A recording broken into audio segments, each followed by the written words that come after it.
What's up guys, Perry from Rockville here, and today I'm going to show you how to use the master slave function with your RockWedge LED par lights. So we're going to start by turning both lights on, and then we're going to want to set them to the same DMX code using the wireless DMX code button. So we'll do that first on whichever light we want to use as our master light. So in this case we'll go with this one here, and then we'll set the DMX code to whichever color we want to use. So for today we'll go with red. And then we're going to do the same exact thing on our slave light here. You'll also want to make sure the slave lights are set to A001 or D001. And you can press enter to have your lights remember this setting for a later event. So now you'll know they're synced up when the master light flashes red and the slave light flashes green. After that, we can take the wireless remote to set our master light to a static color, and you'll see the slave light matches up. Now while we're in master slave mode, we can set the lights to any color or any mode by using the menu button on the master light, or we can do the same thing with the wireless remote control. So with the wireless remote, you can see I can set the lights to the static colors of red, green, blue, white, amber,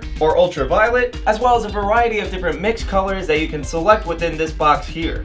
We can also use the remote control to set the lights into different modes such as auto, strobe, fade, as well as whatever sound mode you last had your light set at. So in this case we have it set to sound mode 1. Now sometimes if you use the remote and point it to the slave light to change color, it will only change the color of your slave light, which will throw your lights out of sync. So to avoid this, we recommend turning off the infrared control on all of your slave lights. This way you won't have to worry about throwing your lights out of sync while using the master slave function. We can also use the up and down buttons on the remote to change the speed of whichever mode we're in, and we can also use the remote to turn our lights off or back on.